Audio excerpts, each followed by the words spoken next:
Hey friends, Pete here, and today on Rugged Outdoors Guide, I'm going to try to start something a little bit new and different. See, I love the outdoors. I love going up north, canoeing. I live in Southern Ontario. Northern Ontario has like the best canoeing in the world. Trust me, it does.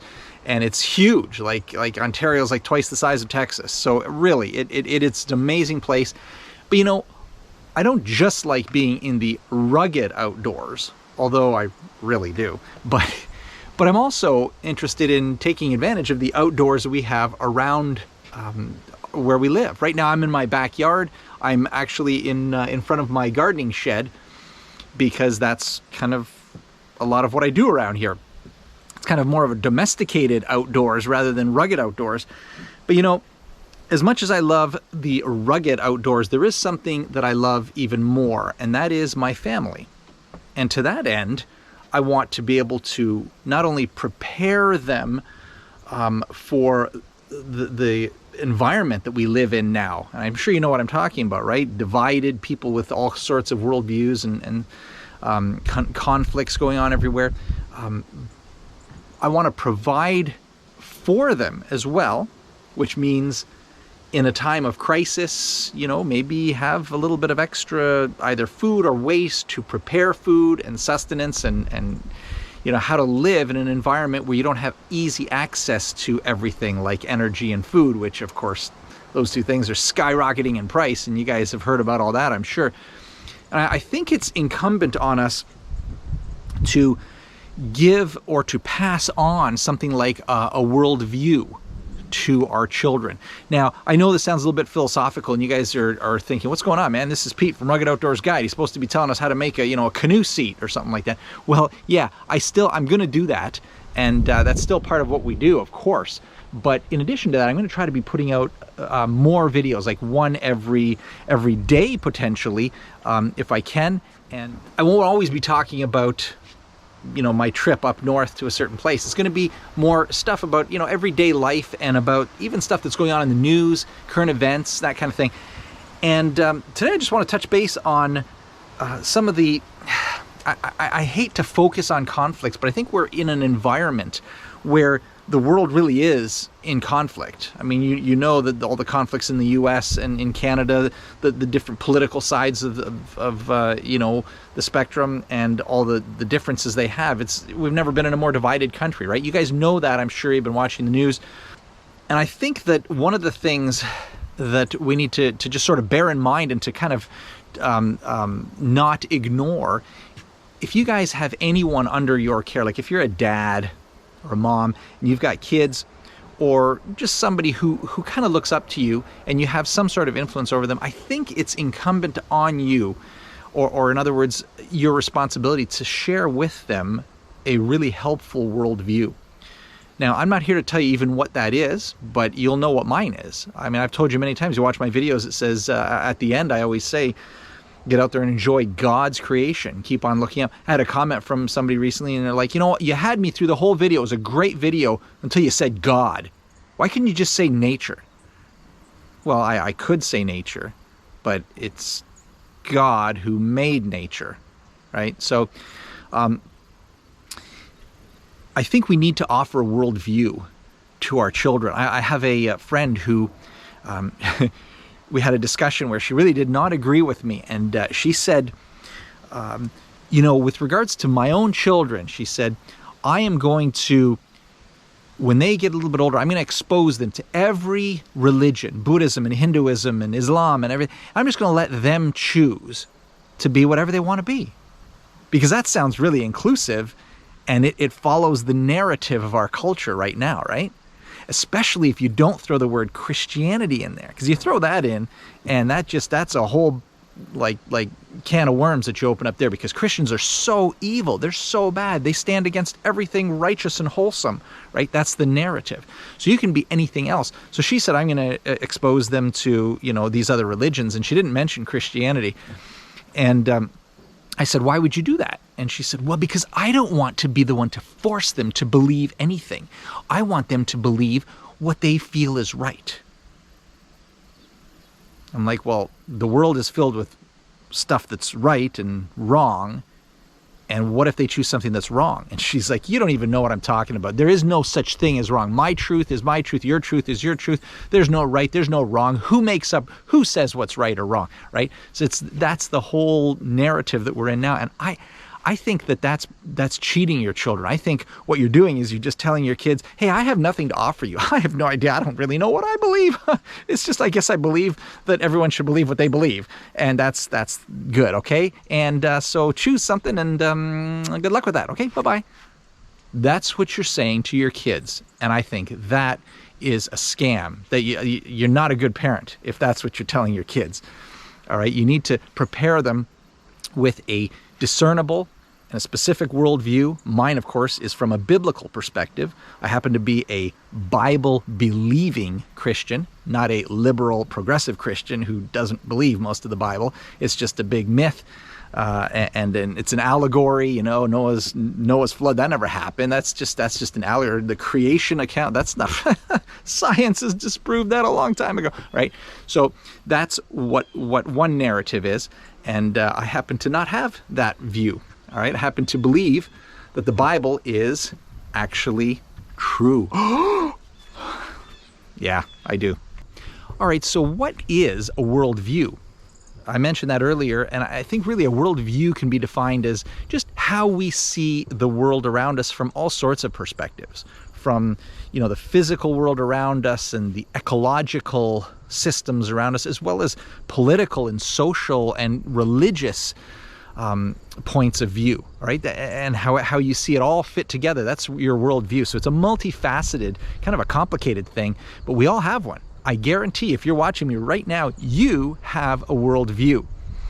And so I think we need to be able to pass that on to our kids. Don't just give them a softball and say, yeah, believe whatever you want to believe. I think that we need to have something to offer our children in terms of a worldview that is a solid, wholesome one that will help them through life. Now, I mentioned that my worldview is that from a biblical or a Christian standpoint, and that's really not popular. I mean, if you happen to kind of know what I'm talking about, if you're a Christian yourself, or even if you're not, even if you're an atheist and you don't really like what I'm saying, that's fine. I am very, very tolerant of your point of view, all right? Unfortunately, much of the mainstream media and other activists on a certain angle of the political spectrum do not view Christians the same way. Christians are public enemy number one.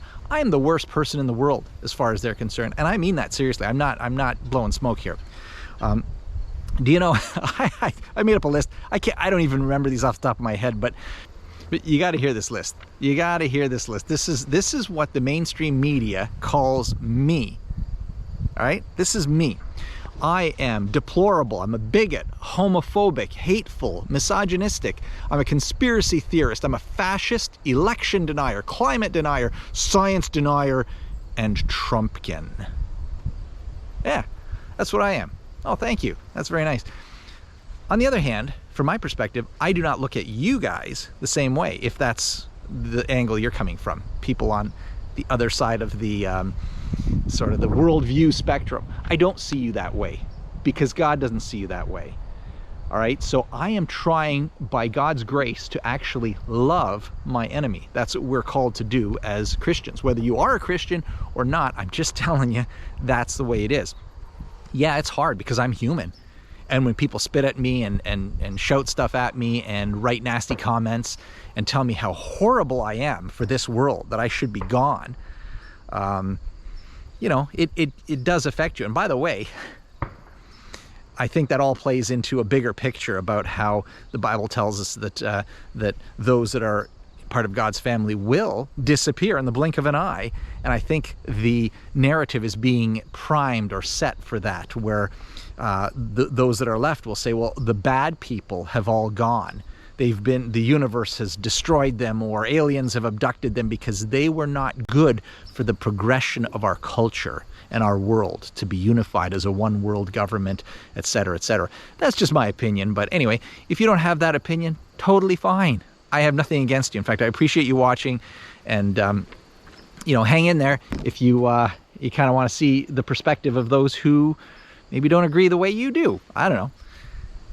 I just read recently in an article by, I think it was CNBC News, they said that conservatives, I don't like to wear a label, libertarian, conservative, liberal, I don't really, but I guess probably if you want to put a label on me, you would say, oh yeah, he's just a horrible, conservative.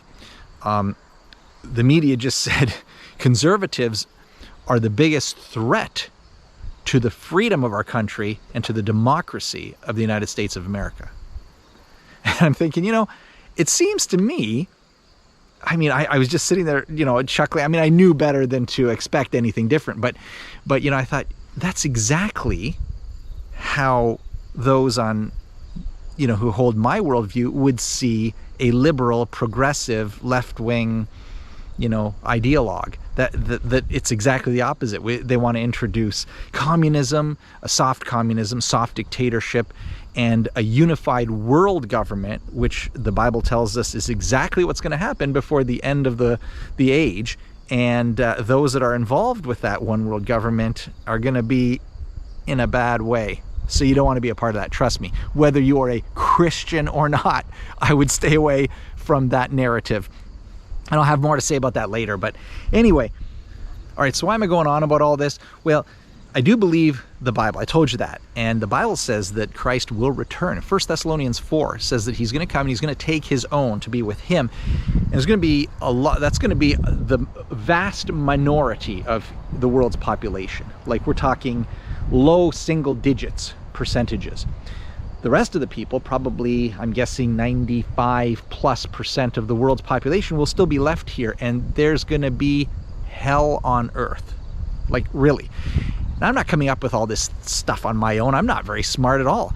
I'm just telling you what the Bible says, and the Bible's never been proven wrong. I can't tell you how many thousands of people, scholars, amazing world leaders, atheists have said, I will prove the Bible wrong. And they end up becoming Christians. Or at the very least, they fail in their task because you can't prove the Bible wrong because it's not wrong. So that's pretty good evidence for it being reliable and correct. And that's a whole other topic. But so I'm just saying that because I do want you to be ready, and we'll talk more about that in coming videos. But I told you earlier as well that I'm not a prepper as such, and I'm not.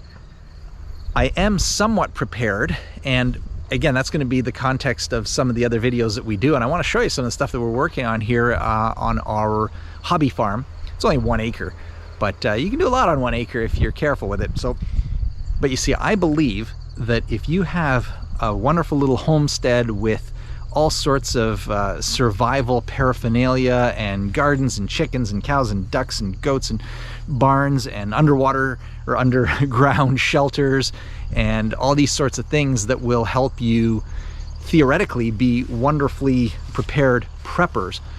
My opinion is, based on a lot of the research that I have done, is that those who are causing these problems will seek you out, and you will not even be able to have your nice little country property, all right? I know that there's a trend. I don't know if you guys have heard this, but there is definitely a trend towards getting people to move out of the country and into the cities, because that's the only way you will be controlled. And I'm sure you guys know there are more surveillance cameras in the United States of America on the streets of the cities than there are in China. All right, so that might come as a shock to some of you. I've known that for years, and I think a lot of you guys have known that as well. So we are in a surveillance state, and it's only going to get worse. And you are not a friend of the government if you live in a rural environment.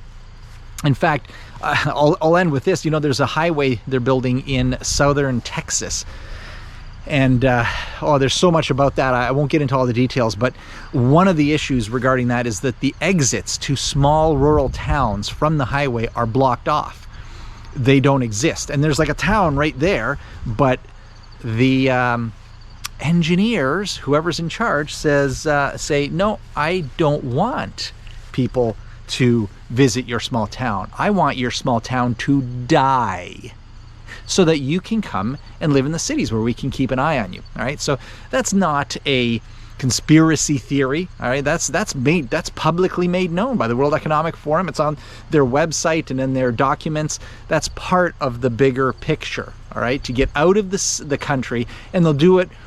They're saying it's better for the environment if we're not destroying it and living in it. Let's just concentrate in the larger cities and let the natural ecology of the environment have its way. All right, so that's how it's framed, but it's really to control your actions. So I think that when it gets to the point that you need to use all your wonderful prepping stuff to a major extent, that at that point you'll probably be hunted by the authorities and you won't be able to live peaceably on your nice little farm. Maybe at the beginning you will for a couple of years, maybe, but then that's going to stop quite quickly. All right, so that's part of the reason that I am not a super ultra mega prepper, but I'm just a little bit of a prepper. And again, we'll get into some of those details later. All right, guys, it's that time. I need your comments and your thoughts on how you think the world is going to end up. I mean, is it going in a certain direction? Do you think that I'm maybe sort of kind of right in some of the things I say? Or do you think I'm a crazy wacko conspiracy theorist who's got it all wrong because the Bible's wrong and, current modern thinkers are right, not that old stuff from some stuffy old book written by a bunch of Jews? All right, guys, please do give me your thoughts. Love to hear them. Keep your thoughts or your comments civil.